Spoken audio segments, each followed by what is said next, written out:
Hello everyone, and welcome to my channel General Hospital today. I hope everyone is having a wonderful day.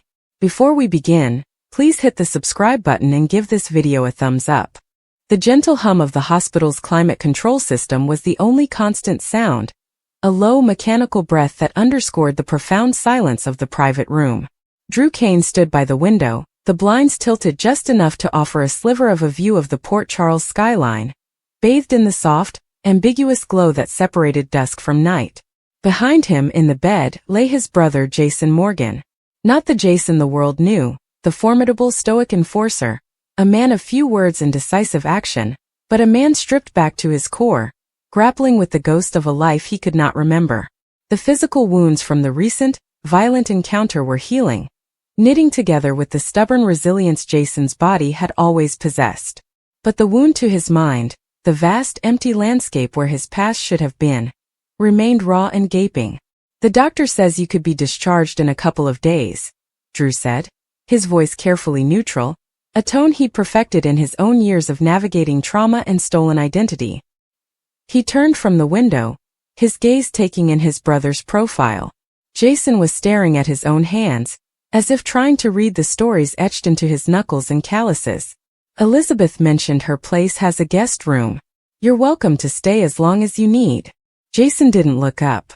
"Thank you," he murmured, the words flat. I need to feel useful, Drew. I can't just sit in a room and stare at the walls. It feels like there's a constant pressure right here." He tapped a fist against his sternum.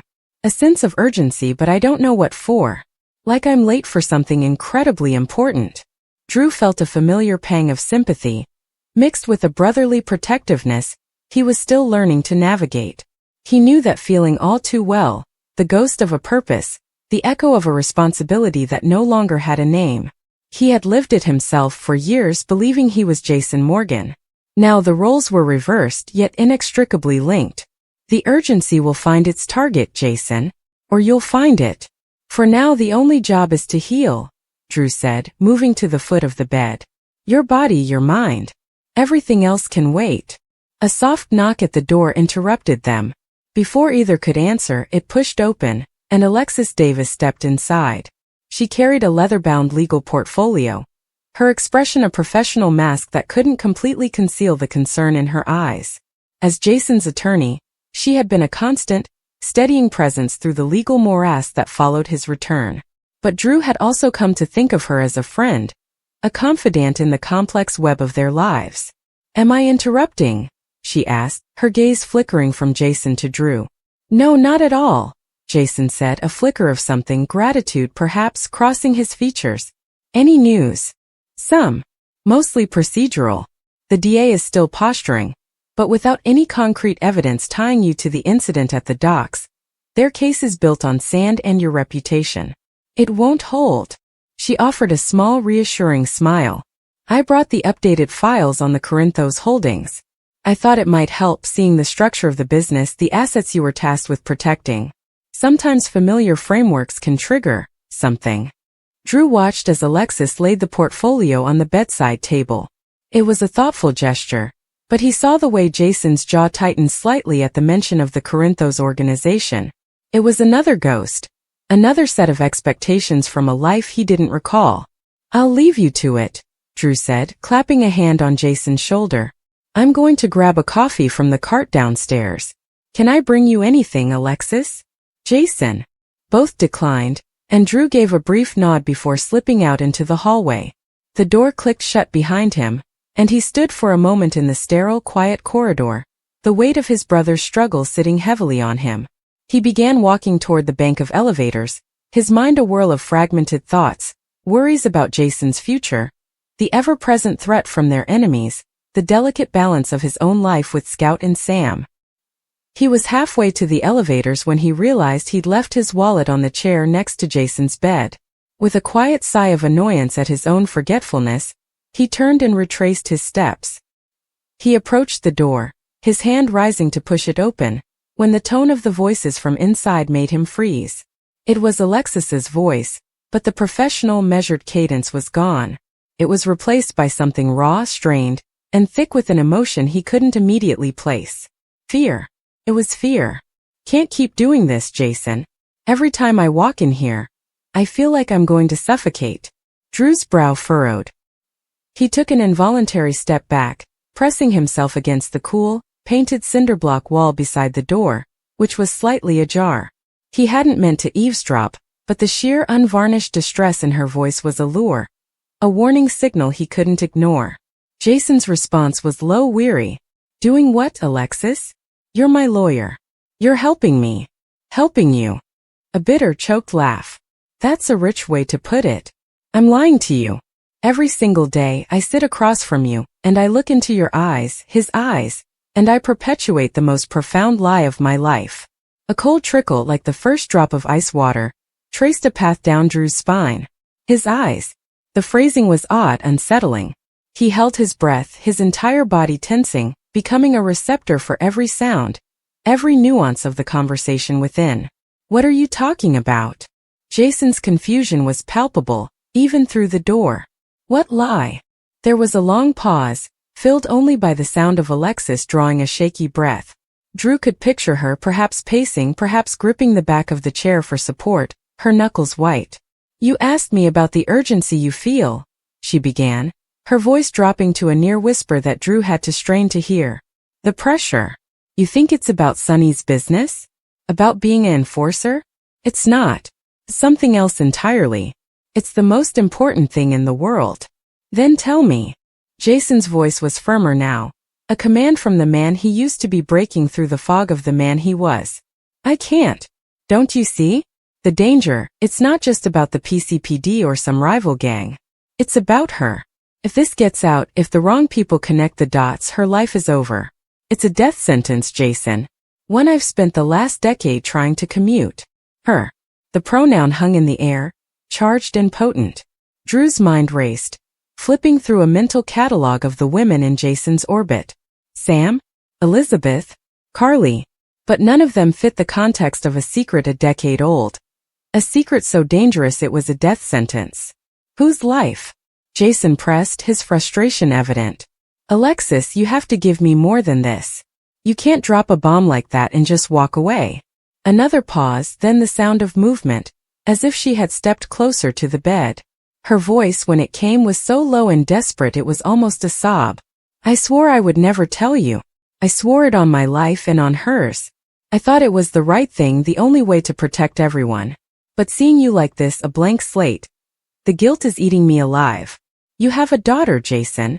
The words did not compute at first. They were just syllables, strange and disjointed, falling into the quiet room.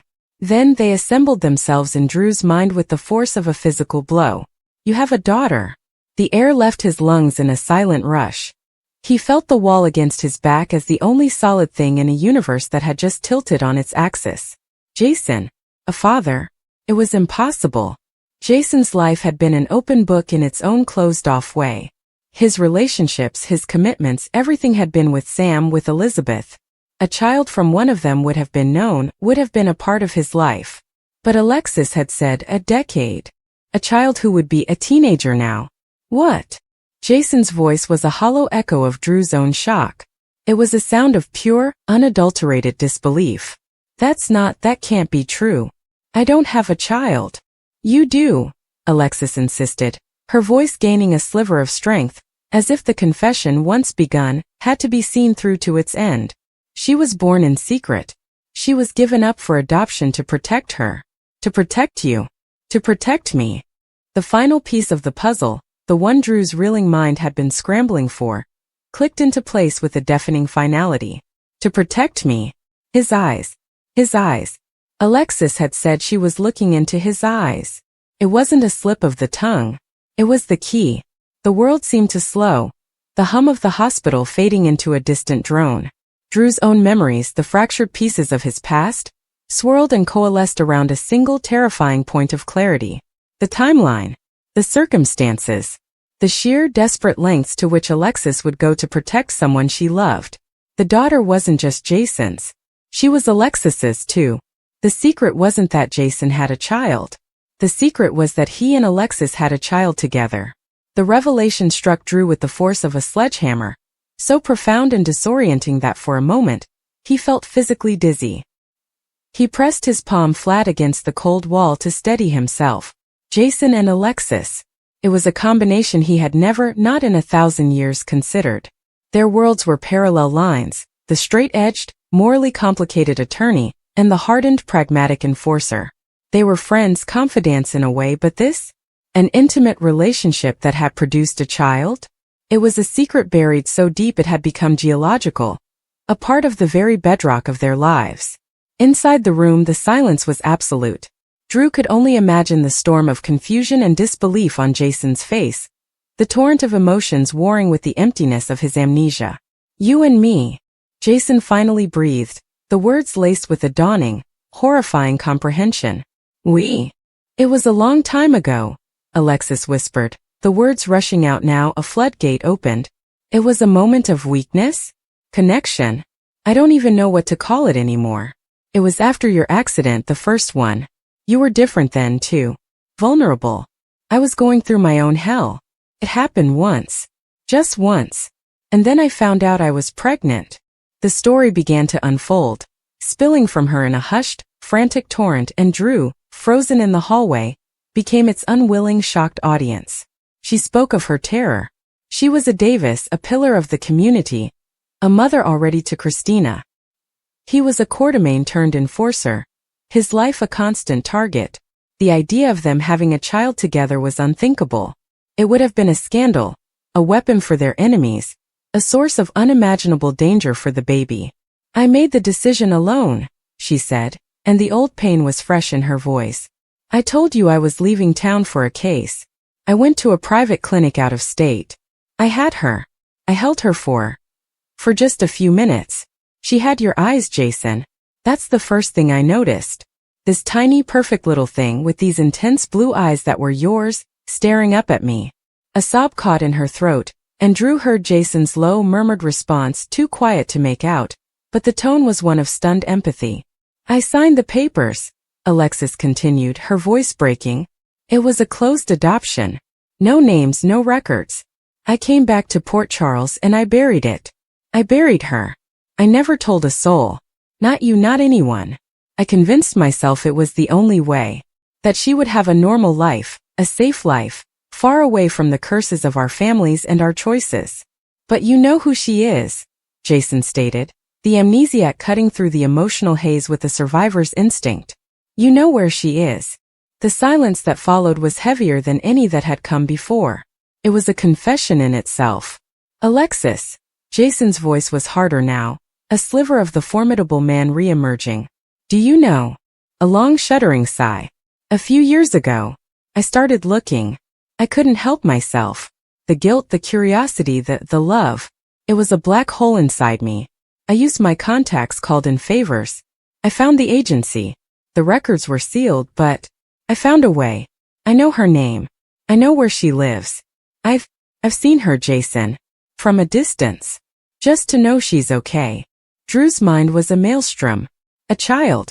A teenage girl, living her life somewhere, completely unaware that her biological parents were two of the most consequential figures in Port Charles, that her father was a man who had lived his life in the crosshairs, and her mother was an attorney who had locked the truth away in a vault of fear. The implications were staggering. The danger Alexis had spoken of was not hypothetical. If their enemies were to discover her existence, she would become the ultimate pawn, the perfect, vulnerable target. Who is she? Jason asked, the question a bare whisper, yet it seemed to echo in the silent hallway. Alexis's response was so quiet, Drew almost missed it. But the name once spoken branded itself onto his consciousness, a name he had never heard before, but one he knew with a chilling certainty would now define the course of all their lives. Her name is Charlotte, Alexis breathed, the name a prayer and a curse. Charlotte Cassadine. Cassadine. The name hit Drew like a second, more devastating shockwave. It wasn't just any name. It was a name synonymous with power, madness, and vengeance in Port Charles. The Cassadines were a dynasty of darkness, and if this girl, this Charlotte, bore that name, it meant she had been adopted into the very heart of the family that was, by blood and history, an enemy to both Jason and Alexis's worlds. The irony was so cruel it was almost laughable. To protect her from danger, Alexis had given her to a family that was a fountainhead of it. The conversation inside the room continued, descending into more frantic whispers, discussions of the Cassadines, of Valentine, of the unimaginable complexity of the situation. But Drew heard none of it. The blood was roaring in his ears, a tidal wave of shock and dread. He had come back for his wallet and had stumbled into a cataclysm. He pushed himself away from the wall, his legs feeling like rubber. He moved on autopilot, walking away from the door, from the room, from the devastating truth he now carried. He couldn't go back in now. He couldn't face Jason, couldn't look at Alexis. The knowledge felt like a live wire in his hands, dangerous and incriminating. He made it to the elevator bank and pressed the button, his mind racing through the ramifications. Jason had a daughter, with Alexis Davis. And that daughter was a Cassadine. The secret was a ticking time bomb. Jason's amnesia made him unpredictable. How would he process this? Would he accept Alexis's plea for secrecy, or would the primal urge to know his child overwhelm all caution? And Alexis, she was clearly at her breaking point, the weight of a decade of silence crushing her. But more than that, Drew's thoughts turned to the girl, Charlotte. She was out there, a teenager, likely living a life of privilege and isolation within the Cassadine orbit, completely unaware of the storm that was brewing around her true parentage. Her safety, the very thing Alexis had sacrificed everything for, was now hanging by the thinnest of threads. The elevator dinged its arrival, the sound unnaturally loud in the quiet hall. The doors slid open to reveal an empty car. Drew stepped inside, leaning against the mirrored wall as the doors closed, sealing him in with his horrifying new reality. He saw his own reflection, pale, eyes wide with the shock of what he had learned. He was no longer just Drew Kane, Jason's brother, trying to help him piece his life back together. He was now the keeper of the most volatile secret in Port Charles. A secret that had the power to shatter families, ignite a war between the city's most powerful factions, and destroy a young girl's life. What was his responsibility? To his brother, who deserved to know the truth of his own life. To Alexis, who had confessed her deepest sin under the assumption of privacy. Or to the innocent girl, Charlotte, whose safety depended on the secret remaining buried. The elevator descended, but Drew felt as though he were falling from a great height, with no ground in sight. The simple, straightforward mission of helping Jason recover had just vanished. It was replaced by a labyrinth of moral quandaries and mortal dangers. He had discovered a shocking secret, and in doing so had shouldered a burden that threatened to change everything for everyone he cared about.